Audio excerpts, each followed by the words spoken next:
Atenção Polos EAD. Após o top de 5 segundos, mais educação, ciência e tecnologia no ar.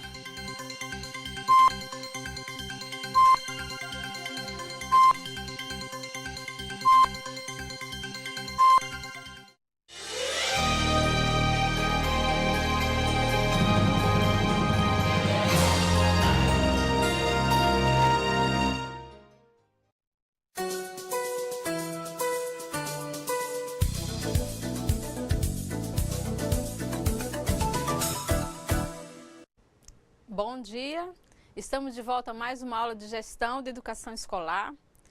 Na última aula nós estudamos as responsabilidades do sistema educacional, responsabilidades do município, dos estados da União, né? Nós entendemos como funciona, né, o papel de cada um.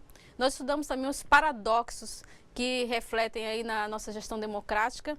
Nós também estudamos qual é o papel do funcionário nesse sistema de gestão.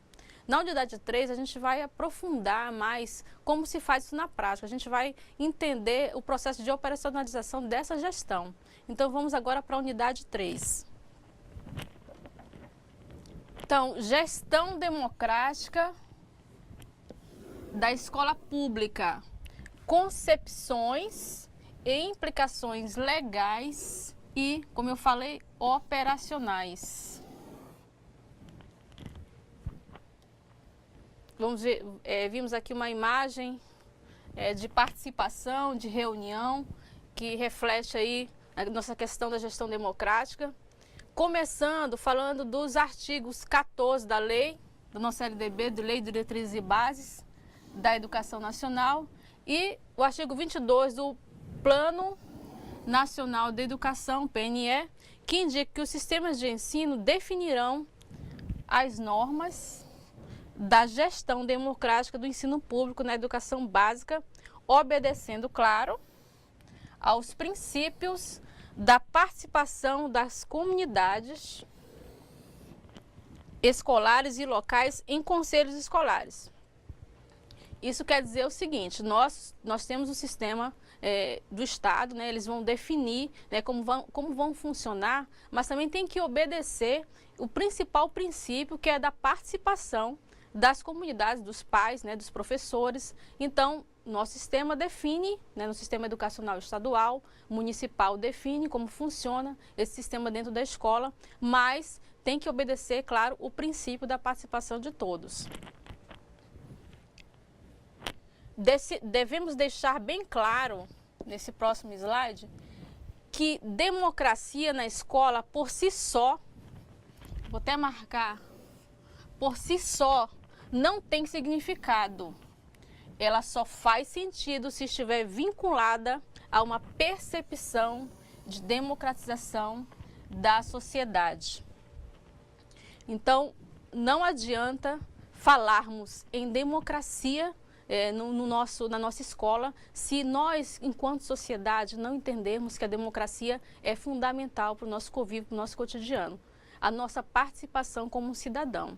Então, como a gente pode falar de democracia dentro da escola se nós, enquanto cidadãos, não nos entendemos, né, não nos colocamos nesse sistema? Se a gente não estiver participando de forma ativa enquanto cidadão. Nós estamos aí dentro de um processo de eleição, nós estamos aí perto das eleições. Então, e você como cidadão? Como é que você está se colocando nesse processo? Será que você está analisando os candidatos? Será que você está tentando conhecer mais, tentando participar mais, né, para que você não use só o voto apenas como uma obrigação? Então, a gente tem que ter essa concepção enquanto cidadão para que a gente possa realmente fazer democracia dentro da escola.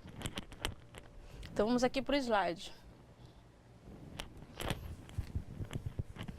Nesse momento, faz-se necessário se destacar os seguintes conceitos. A gente está falando de gestão democrática, vamos falar o conceito de gestão.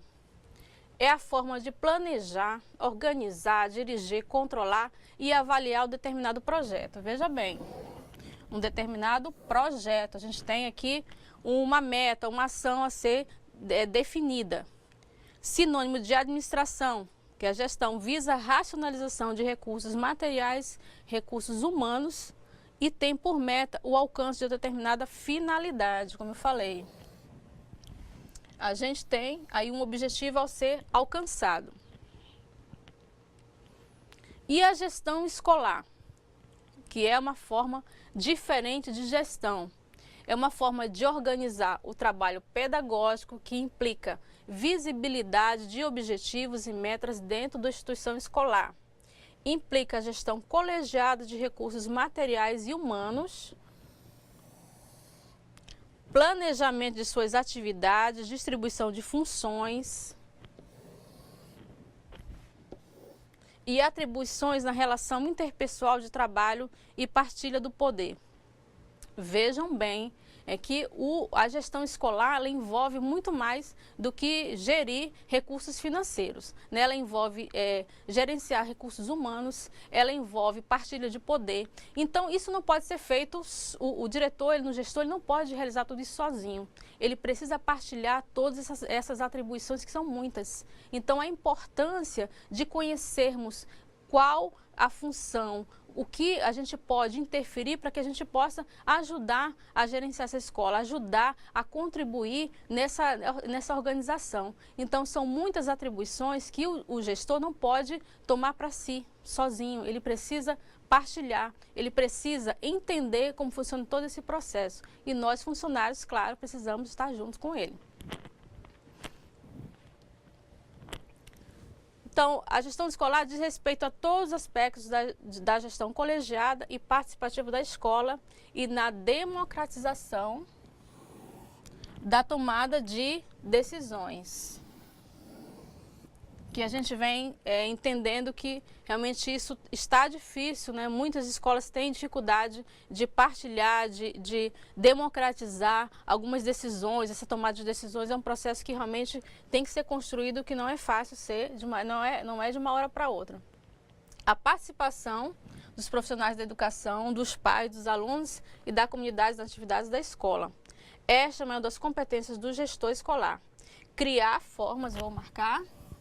Criar formas de participação nas decisões educacionais da escola e na promoção de ações que contribuam com a comunidade na qual a escola está inserida.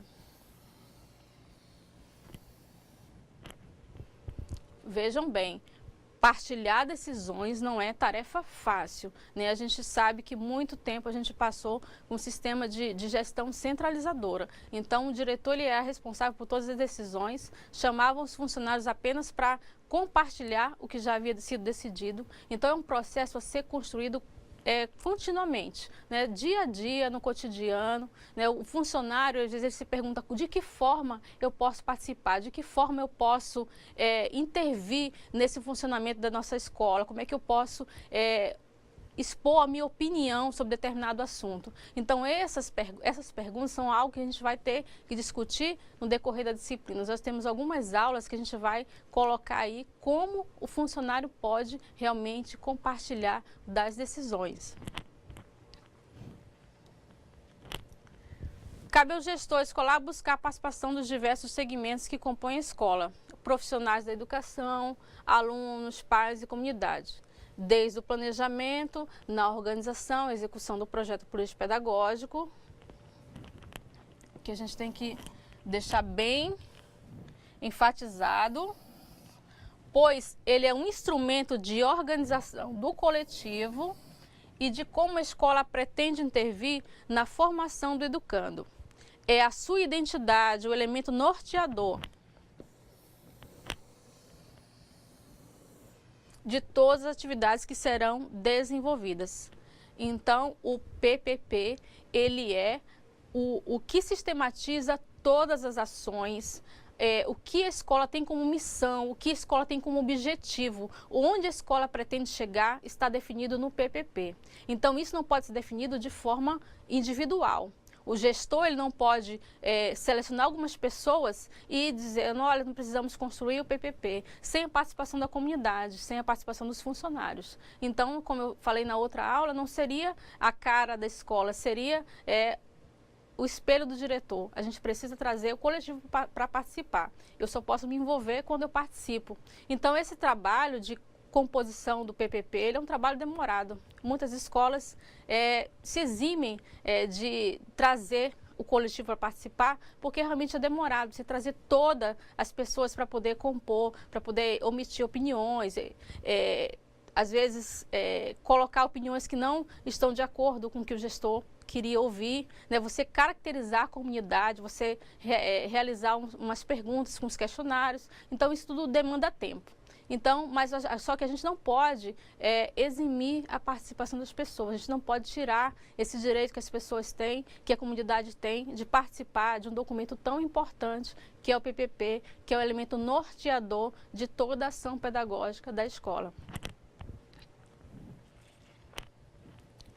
Então, a democratização dos sistemas de ensino e da escola implica, portanto, o aprendizado e a vivência do exercício de participação e de tomada de decisão. Como eu falei, é um exercício mesmo. A gente tem aí um grande trabalho pela frente em fazer essa gestão democrática acontecer. Trata-se de processo a ser construído coletivamente, que deve considerar a realidade de cada sistema de ensino distrital, municipal, estadual ou federal, de cada escola, dos que nela trabalham, estudam compartilhações, atividades e momentos culturais e políticos.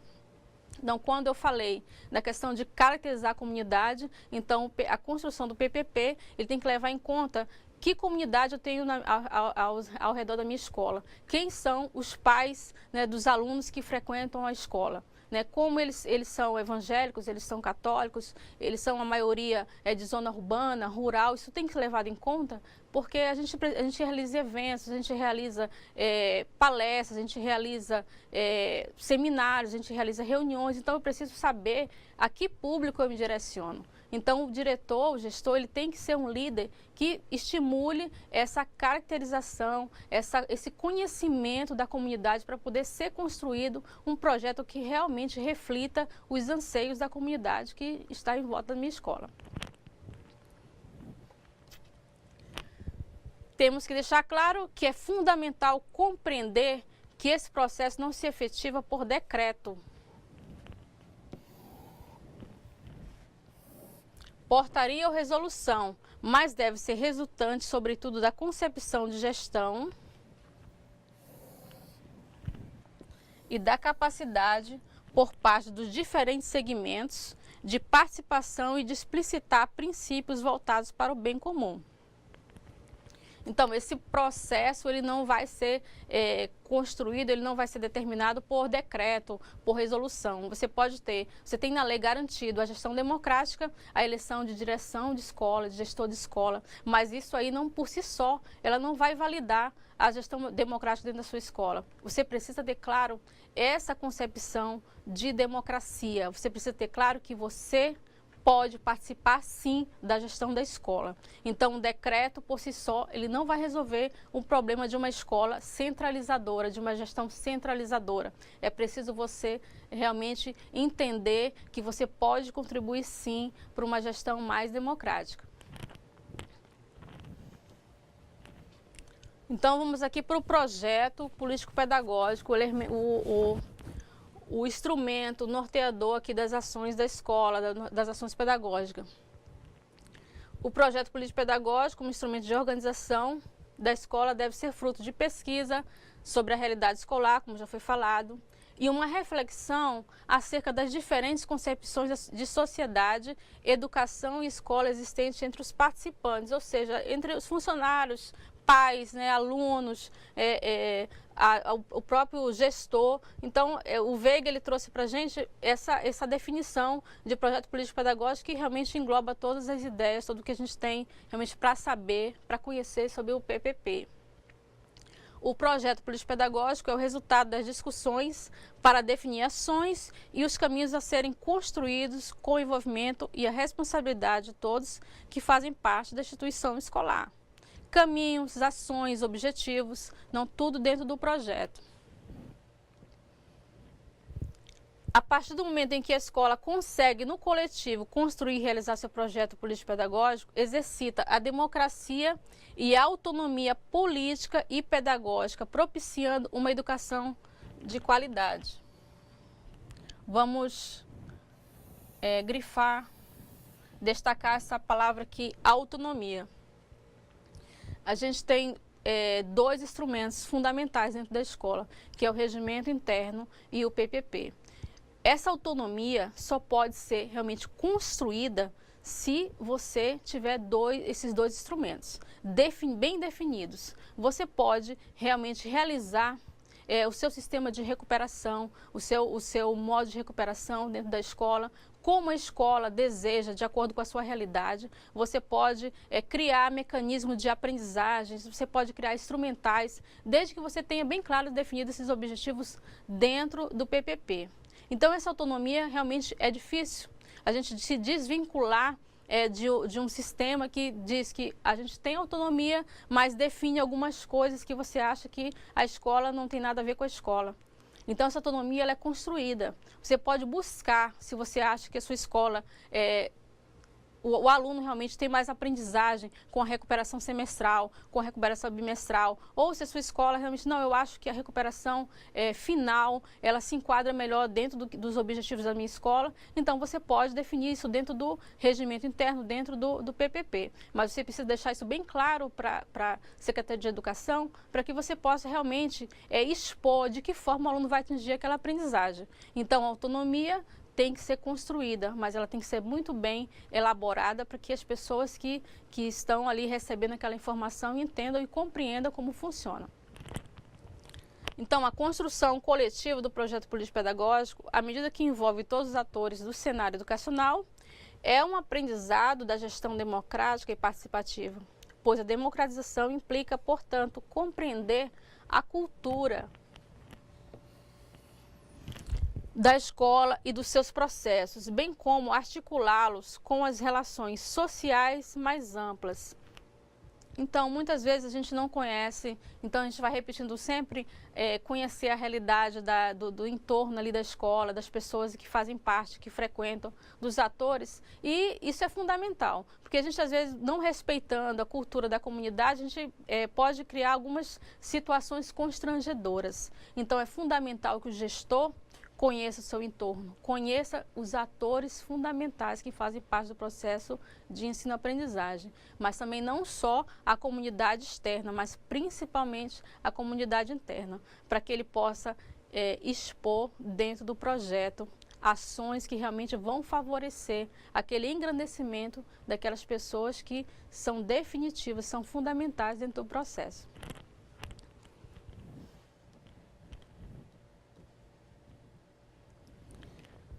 A compreensão dos processos culturais da escola envolve toda a comunidade local escolar. Seus valores, princípios, atitudes, comportamentos, história e cultura.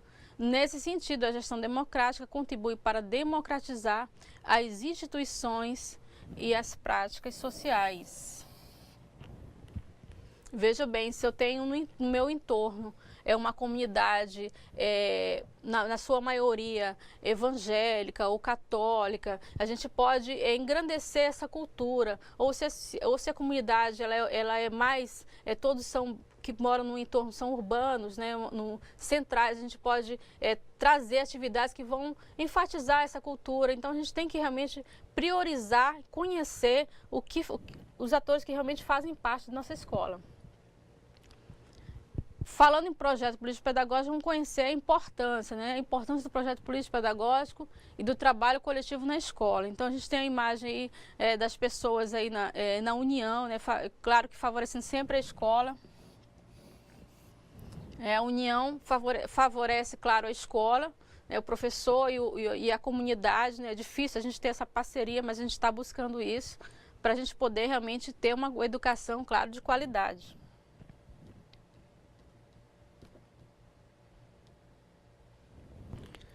O projeto político-pedagógico deve se constituir na referência norteadora de todos os âmbitos da ação educativa da escola. Por isso, sua elaboração requer, para ser expressão real de um projeto coletivo, a participação de todos aqueles que compõem a comunidade escolar. Precisamos produzir um projeto que diga não apenas o que a escola é hoje, mas também aponte para o que pretende ser. Essa construção exige método, organização e sistematização. Por isso é tão difícil a gente, às vezes, construir um PPP com a participação de todos. Eu só posso saber aonde eu quero ir se eu consigo ouvir os pais, se eu consigo ouvir a comunidade externa também. Então, às vezes, o que a escola, o que os professores, funcionários desejam, não é aquilo que a comunidade espera. Nós temos escolas que elas priorizaram o ingresso do aluno na universidade. E a comunidade abraçou essa causa e a escola compõe-se de todo esse objetivo, todos unidos nesse objetivo, introduzir, levar o aluno a frequentar o ensino superior, a educação superior federal. Então, a prioridade é essa. Dentro da escola, trabalha-se em função principalmente disso.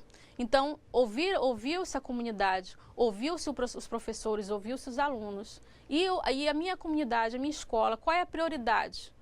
Qual é a prioridade? Será a formação geral do indivíduo ou o ingresso do aluno numa faculdade? Ou talvez seja uma formação mais específica no campo técnico? Isso depende do que onde a minha escola quer chegar. Isso só pode ser definido se eu ouvir todos os participantes, todas as pessoas que fazem parte do processo. Então, isso é demorado, claro, que reúne entrevistas, reuniões. Isso, para ser colocado no papel, demanda tempo, mas com certeza o resultado ele é bem grandioso, porque as pessoas se envolvem, as pessoas se sentem valorizadas.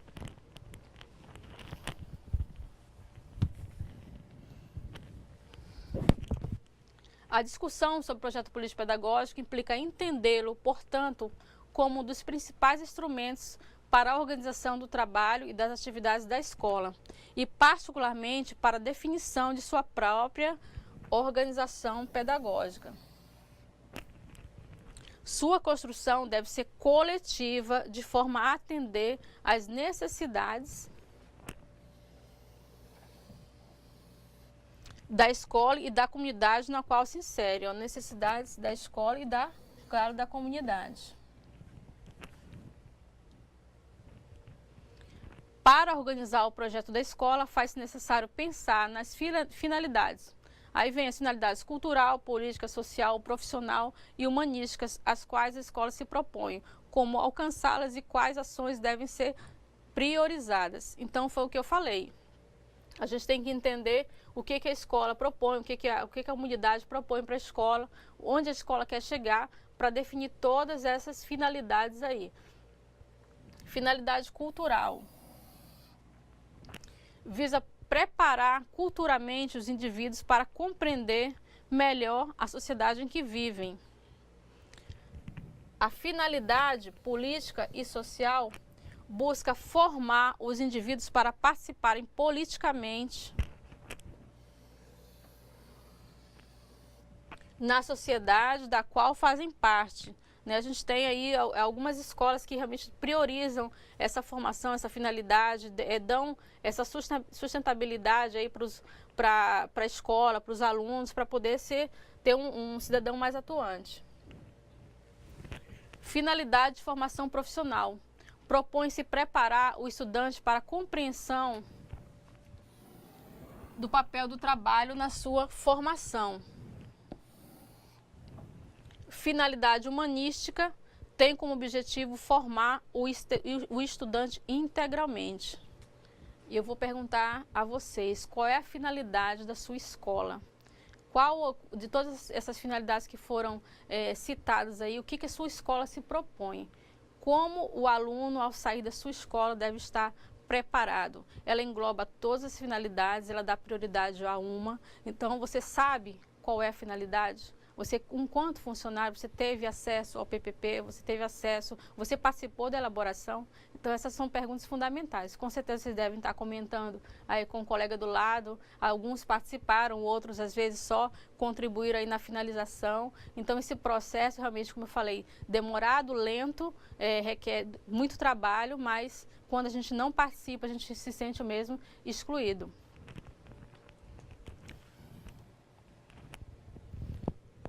Bom, nós tivemos aí uma rápida, digamos, de comentário sobre o PPP.